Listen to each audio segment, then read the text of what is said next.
નમસ્તે, જય Mamadev. Tanna education campus Gondal. આજે આપણે વિષય ગુજરાતી એટલે કે કલ્ચર વિષયની અંદર આપણે રિવિઝન વિશે અભ્યાસ કરીશું. હવે રિવિઝન એટલે કે અત્યાર સુધી આપણે જે ગુજરાતીની અંદર 1 થી 5 પાઠ સુધીનો અભ્યાસ કર્યો તે આપણે અત્યારે ફરીથી એટલે કે બીજી વખત રિવિઝન તરીકે શીખીશું. બરાબર બાળકો? તો દરેક બાળકે પરીક્ષા નજીક આવતી હોવાથી હું તમને પેપર સ્ટાઇલ અંગે સમજાવીશ. બરાબર? કેવી રીતે પેપરની અંદર કયા પ્રશ્નો જવાબ પૂછાય છે, શું પૂછાશે એ હું તમને કહીશ. હવે જો તમારી બુકની અંદર ઉપર સૌ પ્રથમ તો પહેલાં લખવાનું અહીંયા વિષય ગુજરાતી રિવિઝન આ રીતે તમારે લખવાનું છે. બરાબર બાળકો? પછી તમારે પ્રશ્ન 1 કરી અને પ્રશ્ન પેલો અ લખવાનો. પછી અ લખી અને તમારે પ્રશ્ન પેલો પરીક્ષાની અંદર શું હશે તો કે નીચેના પ્રશ્નોના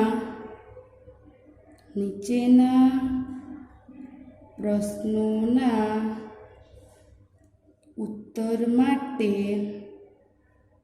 સાચો વિકલ્પ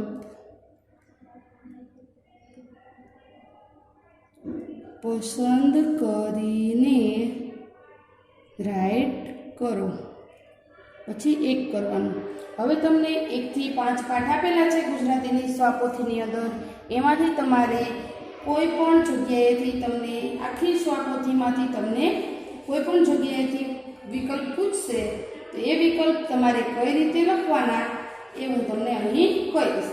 હવે તમને દાખલા તરીકે હું જે રિવિઝનમાં જે પ્રશ્નના જવાબ કરાવું છું એ રિવિઝનની અંદર પ્રશ્નના જવાબ જે કરાવ્યા છે એ પરીક્ષાની અંદર પૂછાશે નહીં. બરાબર? એટલે કોઈએ ફક્ત ને ફક્ત પરીક્ષાના વિકલ્પ ઉપર આધાર રાખવાનો નથી. બરાબર બાળકો? હવે જો પેલું લખો, વાંચનનું શોખીન કોણ હતું? તો આપણે પેલું બોક્સ કરી અને લખીશું ટીકુ બહેન. જે બીજું બોક્સ કરીને લખશું બકુ બહેન. પછી ત્રીજું બોક્સ કરીને લખશું ટીનુ બહેન.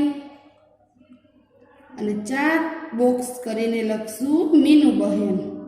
હવે આમાંથી આ 4માંથી વાંચનનું શોખીન કોણ હતું તો કે ટીકુ બહેન. તો આપણે એ બોક્સની અંદર રાઇટ કરીશું.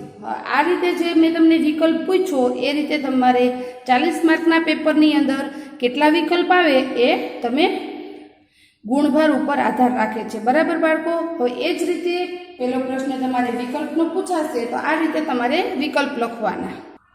હવે તમને પ્રશ્ન પેલો અ કીધું છે તો પ્રશ્ન પેલો અ વિકલ્પનો હશે. હવે પછી એ જ રીતે પ્રશ્ન પેલો બ પૂછાશે. શું પૂછાશે? બ. વિકલ્પ કેટલા પૂછાઈ શકે એ હું તમને નહીં કહું. બરાબર? વિકલ્પ 3 વિકલ્પ પૂછાઈ શકે, 4 પૂછાય અને 5 વિકલ્પ પૂછાય. હવે એ જ રીતે તમને ખાલી જગ્યા આવશે. બીજો પ્રશ્ન પેલો પ્રશ્ન નીચેની ખાલી જગ્યા પૂરો.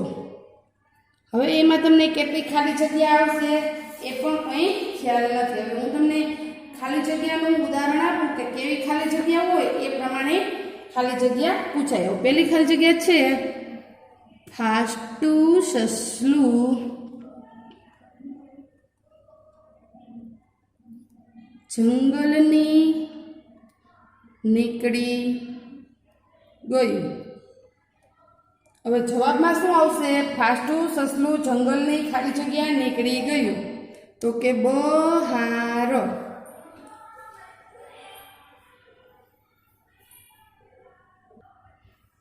તો ખાલી જગ્યાની અંદર આપણે લખ્યું બહાર. તો ફાસ્ટું સસલું જંગલની બહાર નીકળી ગયું. એ રીતે બીજી ખાલી જગ્યા પણ કોઈ પણ પૂછાઈ શકે તમને.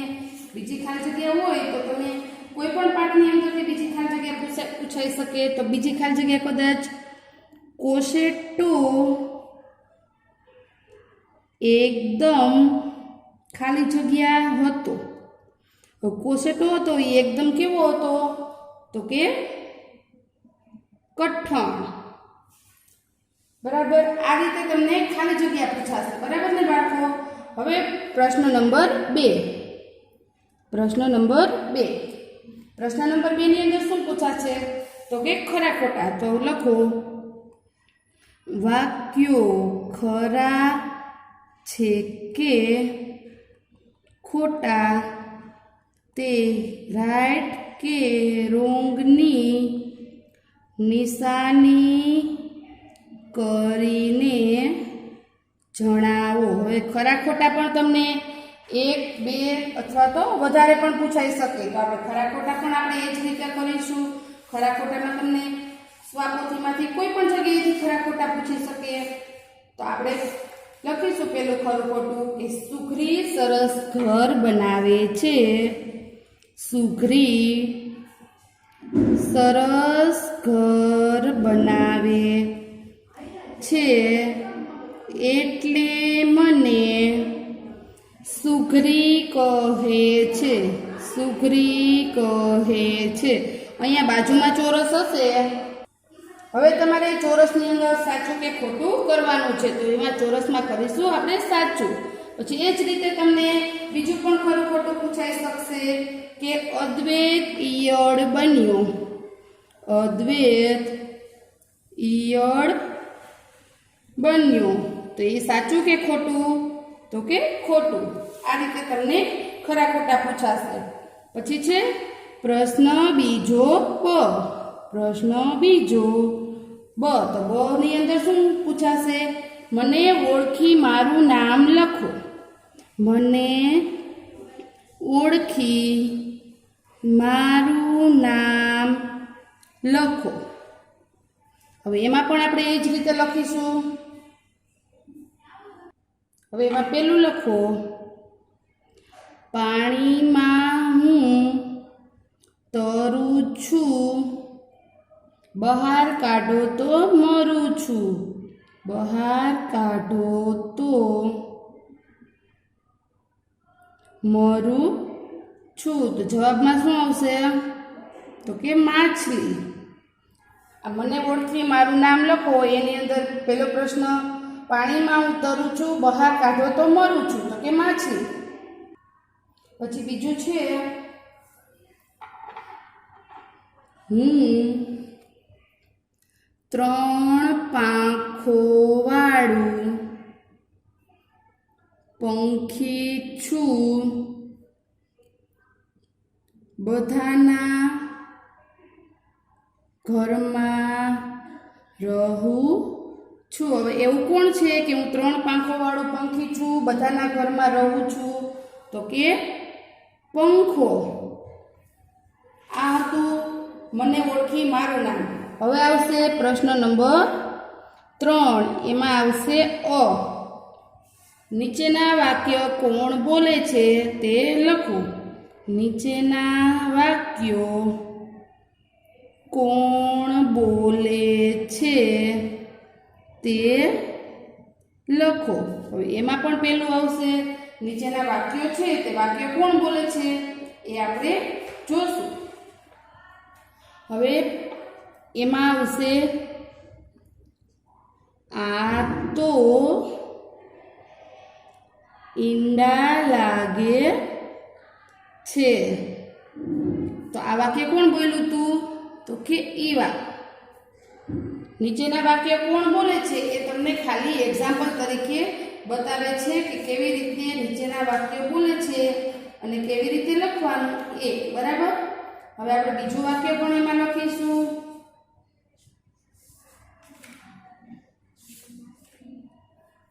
વરસાદ હવે બંધ થઈ ગયો. વરસાદ હવે બંધ થઈ ગયો. આવું વાક્ય કોણ બોલ્યું હતું? તો કે ધરતી પરના લોકો. પછી છે પ્રશ્ન ત્રીજો બ. નીચેના પ્રશ્નોના ઉત્તર લખો. નીચેના પ્રશ્નોના ઉત્તર લખો. હવે એમાં પહેલો પ્રશ્ન શું છે? હવે જો એકબીજાની સામે આંખો ચમકાવતા વાદળો શું કરવા લાગ્યા? તો આપણે એનો જવાબ લખીશું. એકબીજાની સામે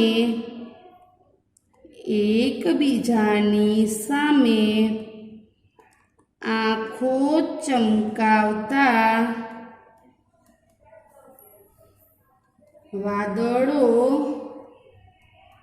પેલા દીવાની સામે જોરથી હસવા લાગ્યા. વાદળો એકબીજાની સામે જોતા જોશથી હસવા લાગ્યા. પછી બીજું, માનસરોવરમાં જવા માટે કાચબાએ શું ખરીદ્યું? તો આપણે એનો જવાબ પણ લખીશું કે માનસરોવરમાં જવા માટે કાચબાએ ઘણી બધી વસ્તુઓ અને ખારી શીંગ ખરીદી. હવે આપણે જોઈએ પ્રશ્ન નંબર 4. પ્રશ્ન નંબર 4 માં આવશે માગ્યા મુજબ લખો. પછી એમાં આવશે પેલું, શબ્દોનો ઉપયોગ કરીને વાક્ય બનાવો. તો આપણે એમાં પહેલું વાક્ય બનાવીશું. શબ્દોનો ઉપયોગ કરવાનો અને વાક્ય બનાવવાનું છે. એ તો તમને બધાને આવડે જ છે કે કેવી રીતે શબ્દનો ઉપયોગ કરવાનો અને કેવી રીતે વાક્ય બનાવવાનું. બરાબર બાળકો? તો આપણે અહીંયા એક વાક્ય લખીશું. પહેલું શબ્દ લખીશું પતંગિયું. આ પતંગિયા શબ્દ ઉપરથી તમારે વાક્ય બનાવવાનું છે. બરાબર બાળકો? તો પતંગિયા શબ્દ ઉપરથી આપણે કેવું વાક્ય બનાવીશું? તમને કોઈ પણ વાક્ય બનાવી શકો છો. પતંગિયું રંગબેરંગી હોય છે. તમને કોઈ પણ શબ્દ આપેલો હોય તો તમે કોઈ પણ વાક્ય શબ્દ ઉપરથી બનાવી શકો છો. બરાબર? એવું નથી કે જે સ્વાપોથીનું જ વાક્ય હોવું જોઈએ. જો આ પતંગિયું શબ્દ છે તે શબ્દનો ઉલ્લેખ વાક્યમાં થવો જોઈએ. બરાબર બાળકો? હવે પછી બીજો પ્રશ્ન આવશે. એમાં નીચેના શબ્દોના સમાનાર્થી શબ્દ લખો. શબ્દોના સમાનાર્થી શબ્દ લખો. તો એમાં પણ તમને સમાનાર્થી શબ્દમાં આવશે. પહેલું સમાનાર્થી શબ્દ આપણે લખીશું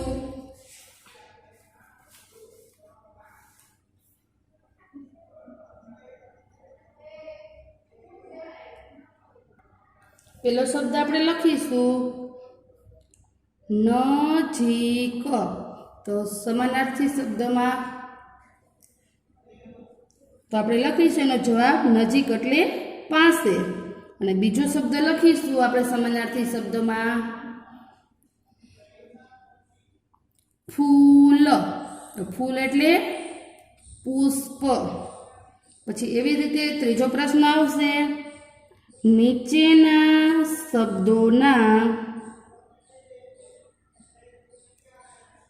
વિરોધી શબ્દ લખો.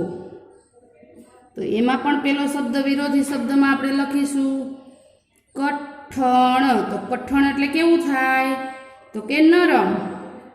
પછી બીજું આપણે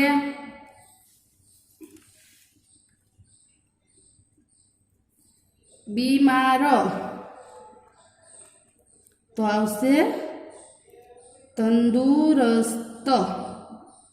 આ હતા સમાનાર્થી શબ્દ. પછી આવશે નીચેના શબ્દોની જોડણી લખો. નીચેના શબ્દોની જોડણી લખો. તો એમાં આપણે પહેલું લખીશું જોડણીમાં જૂતાજી. તો જોડણીમાં સાચો શબ્દ શું આવશે? તો કે જૂતાજી. પછી બીજું લખશું શિયાળો. તો સાચો શબ્દ શું આવશે? શિયાળો. હવે જોઈએ પાંચમું. જો આ રીતે તમને શબ્દ ચોરસ પેપરની અંદર આપેલા હશે. તમારે આમાંથી 5 પંખીના નામ શોધીને લખવાના છે. તો આપણે પહેલો શબ્દ લખીશું આપણે કબૂતર. તો આપણે પછી અહીંયા લખીશું કબૂતર. પછી બીજો શબ્દ આપણે કાગડો. તો અહીંયા આપણે લખીશું કાગડો. પછી ત્રીજો શબ્દ બગલો. તો અહીંયા આપણે લખીશું બગલો. પછી ચોથો શબ્દ લખીશું આપણે કાબર. આપણે અહીંયા લખીશું કાબર. ને હવે એક શબ્દ બાકી ગયો. પાંચમો શબ્દ શું લખીશું?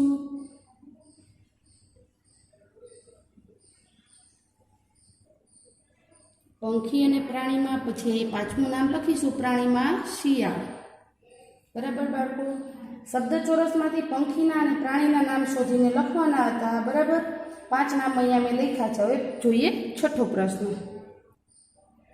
એમાં લખો નીચે આપેલા નકામા શબ્દ છેકીને સાચું વાક્ય બનાવીને લખો. તો આપણે એમાં પહેલું વાક્ય બનાવીશું પંખાને